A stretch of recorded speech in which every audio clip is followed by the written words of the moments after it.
Meus amigos, eu quero fazer uma pergunta.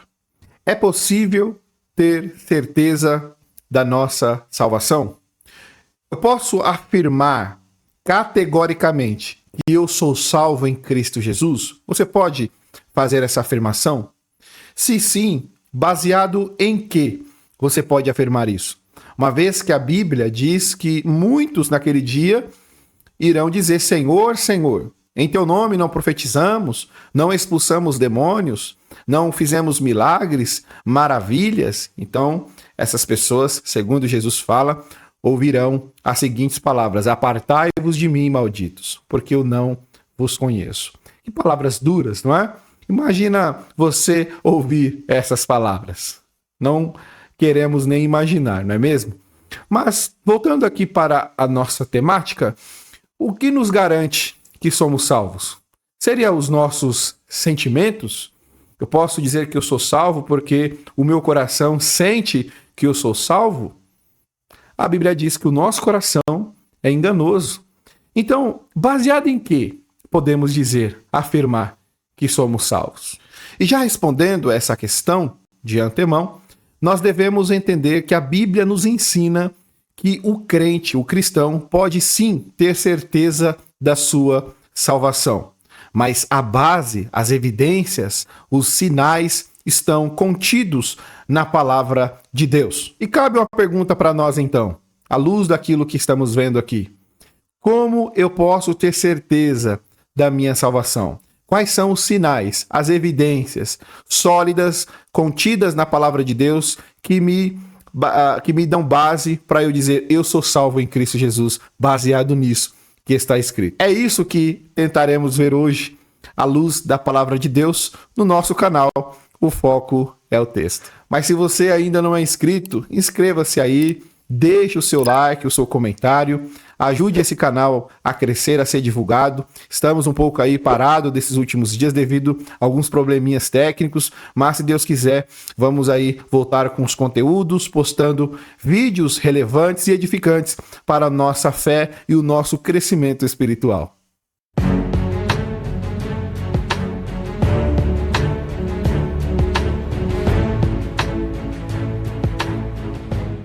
Desse modo, se o foco é o texto, vamos à palavra de Deus.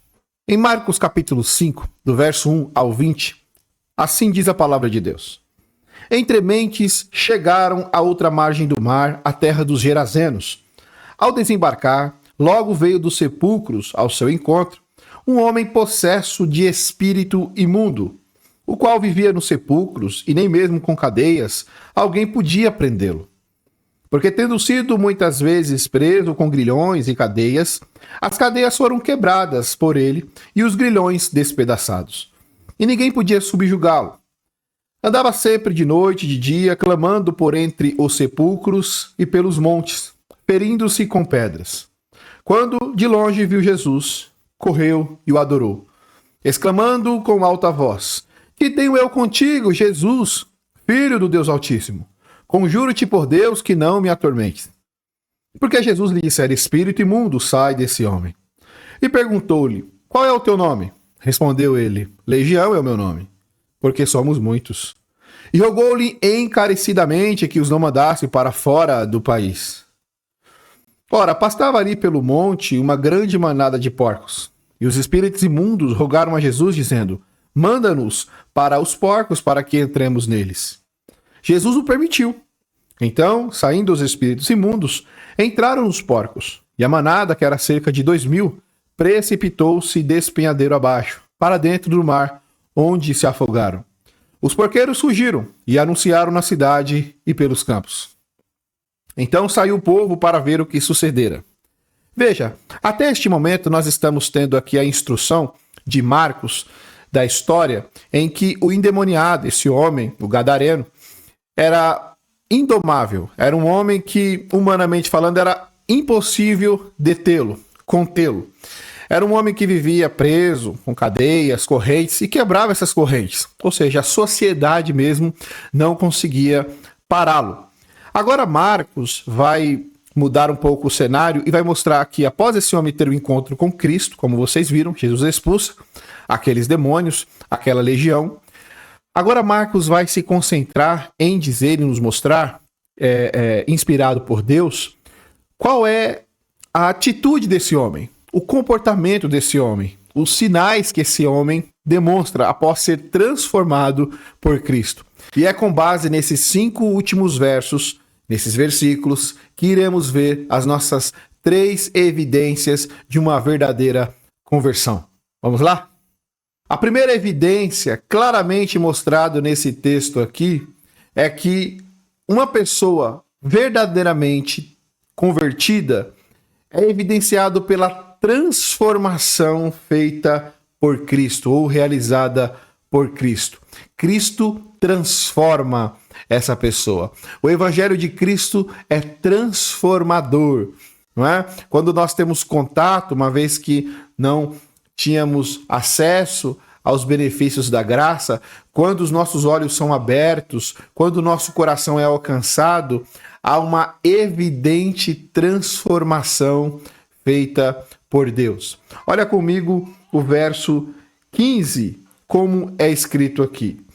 Indo ter com Jesus, viram o endemoniado, o que tivera legião.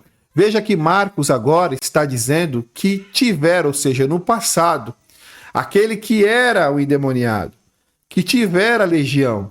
Agora veja o cenário como muda, a transformação que esse homem recebe, o estado que ele tinha, que ele era, e agora o que ele faz, o que ele é no tempo presente. E Marcos diz, indo ter com Jesus, viram o endemoniado que tivera legião, assentado, ou seja, um homem que vivia para lá e para cá, um homem possesso por demônios, um homem que não parava, que a sua moradia, que o seu lugar preferido era nas tumbas, agora estava assentado, vestido, ou seja, uma transformação. Um homem que vivia rasgando as suas vestes, nu, agora está vestido. E Marcos conclui dizendo, em perfeito juízo. Ou seja, um homem que vivia em frenesi, um homem que vivia frenético, para lá e para cá, se cortando talvez, não é? Se ferindo, diante das tumbas, dos mortos. Agora esse homem está assentado. Uma vez que esse homem estava entre os mortos, agora está diante do autor da vida. Olha que bonito isso, não é? Esse homem vivia entre os mortos, agora está diante daquele que é a própria vida, daquele que é a luz verdadeira. Ele vivia nas trevas, agora teve encontro com a luz. Então agora ele está vestido e em perfeito juízo. Uma vez que esse homem outrora estava perdido, agora ele foi encontrado. Agora ele está sendo assistido por Cristo Jesus. Essa é a primeira evidência de uma verdadeira conversão. Se você se considera uma pessoa salva por Cristo, você deve demonstrar, as pessoas devem notar em sua vida uma verdadeira transformação. Quem você era no passado e quem você é hoje? Quem você era antes de conhecer a Cristo e quem você é agora após ter conhecido Cristo? Houve uma transformação em sua vida? Houve uma mudança nos hábitos que você tinha? Veja, é claro o texto aqui. Esse homem tinha outros comportamentos, ele tinha outros desejos, ele tinha outras vontades, ele tinha uma outra rota. Jesus, após ter o encontro com esse homem, ter expulsado os demônios, agora esse homem tem uma outra vida. É aquilo que Paulo diz, não é? Que aquele que está em Cristo é nova criação. As coisas velhas já se passaram e eis que tudo se fizeram novas. Você já teve esse encontro com Cristo? Se sim, você foi transformado por Cristo. A sua vida foi transformada. Eu não estou dizendo apenas de mudar alguns hábitos. Eu estou dizendo de uma verdadeira transformação. Alguém notar para você, olhar para você e falar, nossa, como você era no passado e olha como você está hoje. Isso aconteceu com você? Você foi alcançado por aquele que transforma verdadeiramente um coração de pedra a um coração de carne? Esse é o poder do Evangelho de Cristo. Cristo alcançou esse homem. Essa é a condição de uma pessoa perdida. Esse é o cenário. Agora está diante daquele que muda a realidade das pessoas. Cristo Jesus é aquele que faz todas essas coisas. Mas se você nasceu no berço evangélico e teve esse privilégio, você deve estar se perguntando, eu nunca notei essa transformação, porque eu sempre passei, não é, a acompanhar os meus pais, a frequentar a igreja desde pequeno. Louvado seja Deus por isso. Mas houve um dia que você foi transformado, o seu coração foi transformado por Deus, por Cristo. Você não nasceu salvo, nós não nascemos salvos, nós fomos alcançados, nós fomos arrebatados das mãos do maligno, né? Ele invadiu a casa do valente, amarrou o valente e nos tirou de um império muito poderoso, porque Cristo Jesus é quem nos resgata da mão do maligno. Desse modo, a primeira lição é que essa pessoa que é transformada, que é salva por Deus, ela tem uma verdadeira transformação. É notório, as pessoas olham, as pessoas percebem isso, né? Por isso que o texto vai dizer que as pessoas olharam e temeram. Ué, esse homem, ele não era aquele endemoniado? Ele não era aquele que as pessoas costumavam amarrá-lo com correntes, com fios, com cadeias, e ele se soltava? Olha como que ele está agora. É assim que Cristo faz. É uma verdadeira conversão, é uma verdadeira transformação. É de fato poderoso o que Cristo faz. Segundo, é evidenciado pelo anseio da presença de Cristo. Olha comigo o verso 18 como diz. Ao entrar Jesus no barco, lembra que os homens quiseram que Jesus fosse embora? Expulsaram Jesus, rogaram-lhe, olha, vai embora daqui, com medo talvez, uma série de questionamentos, né? E Jesus estava indo embora. Verso 18 diz, ao entrar Jesus no barco, suplicava-lhe, ou seja, olha o contraste, a multidão queria que ele fosse embora, mas o gadareno queria estar com ele, o ex-endemoniado, não é? Olha que poderoso isso, irmãos. Suplicava-lhe o que for endemoniado que o deixasse estar com ele. Essa é uma evidência muito forte. Se você um dia foi alcançado, se você desfruta de uma verdadeira conversão, é impossível você não ter sede da presença de Cristo. É necessário aquele que nasceu do alto, nasceu de Deus, ter fome, ter sede pela presença de Cristo. É assim que ele descreve o Salmo 63. Já viu como o Salmo 63 é tão belo? Davi, no deserto da Judéia, escreve aquele lindo salmo dizendo, ó Deus, tu és o meu Deus forte. Eu te busco intensamente. A minha alma tem sede de ti como terra árida, exausta e sem água. Que maravilhoso isso, né? É uma presença gloriosa. É algo indizível. Não tem palavras para falar o que a presença de Deus é para aquele que o ama. Por isso que o gadareno queria estar com ele. Após ser transformado, ele não via outra forma de viver senão aos pés de Cristo Jesus. Você anseia, meu caro, pela presença de Cristo. Deus é tudo na sua vida. Quem é Cristo para você? Veja, não é apenas algo que você simpatiza, que você coloca no Facebook, nos status, mas é algo que você quer a todo custo, que você não troca por nada. Por isso que Jesus diz, aquele que não renunciar, aquele que não vir após mim, aquele que não amar não me amar mais do que sua mãe, mais do que seu pai, mais do que seu filho, não é digno de mim, porque não há como nós colocarmos na balança quem é melhor quando vem a pergunta, Cristo ou... Nós já respondemos Cristo. Cristo ou... Cristo. É aquele que foi transformado, quer estar com Cristo. Lembre-se, a multidão queria estar longe de Cristo, não foi alcançada. Marcos está dizendo, mas o gadareno, aquele que foi transformado, queria estar com Cristo. Ele suplicava, ele queria estar com Cristo. Ó, queridos, é como o Salmo 42. O salmista também demonstrando esse ardente desejo pela presença de Deus, diz, assim como a corça suspira pelas correntes das águas, assim a minha alma suspira por ti, ó Deus. Quando irei e me verei perante a face de Deus? Essa é a descrição de alguém sedento pela presença de Deus, pela presença do Espírito, pela presença de Cristo, pela presença do Deus Trino. Você anseia pela presença de Deus? O seu coração arde pela presença de Deus? A presença de Deus é inegociável para você? Se sim, essa é uma forte evidência que você de fato foi alcançado pelo poder do Evangelho. É por isso que você vai ler as biografias e vai notar tantos homens na história da igreja que entregaram a sua vida, os mártires morreram em prol do Evangelho de Cristo. Por quê? Porque o Evangelho tomou o coração deles de tal forma que eles não negociavam, mesmo diante da morte, mesmo diante das adversidades, eles estavam aos pés de Cristo Jesus. Essa é uma verdadeira conversão, é uma verdadeira transformação.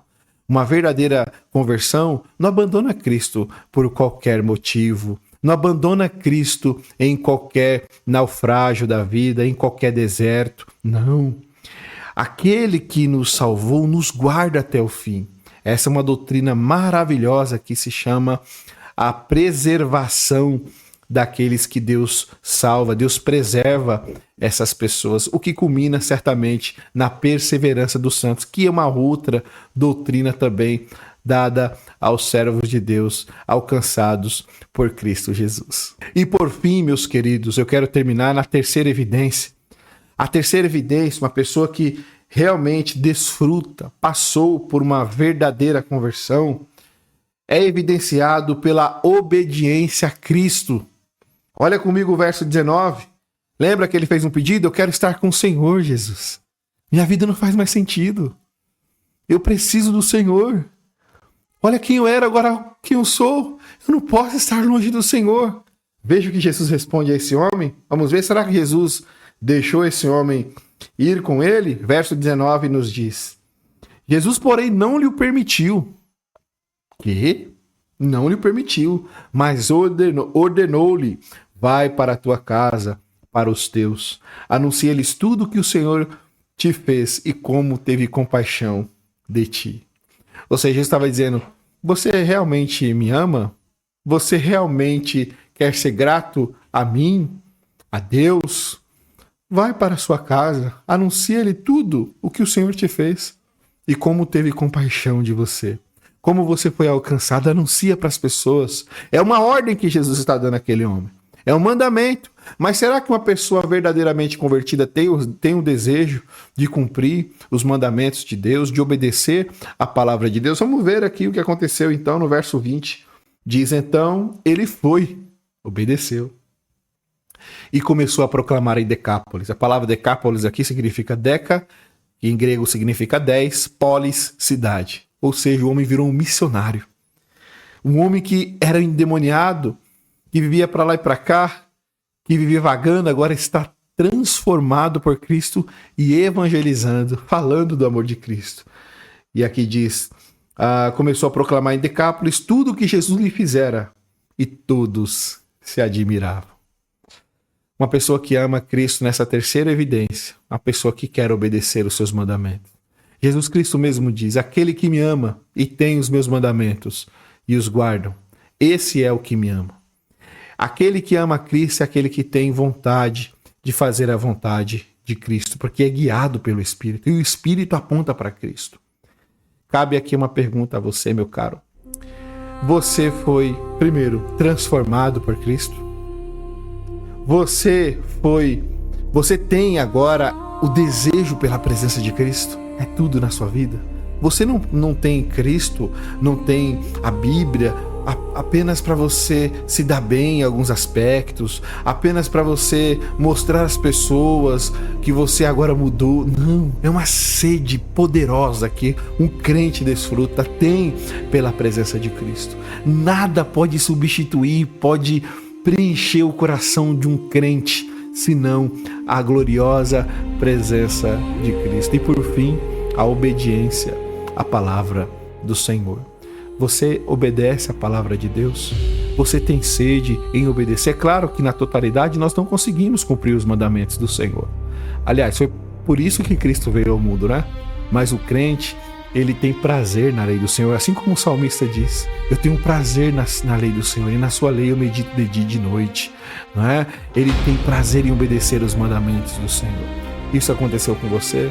Quando você peca, você se entristece por não obedecer a palavra de Deus, por entristecer o Espírito Santo de Deus, entristece o seu coração. Se sim, regozija, porque você foi alcançado. É uma demonstração muito forte, é uma evidência, é um sinal ou sinais muito fortes de que você realmente foi alcançado por esse evangelho poderoso. Que Deus em Cristo te abençoe e você continue firme nesse evangelho. Lembrando que se ele te alcançou, você vai chegar até o fim, porque aquele que começou a boa obra é fiel para terminar. Deus em Cristo te abençoe. Até o próximo vídeo.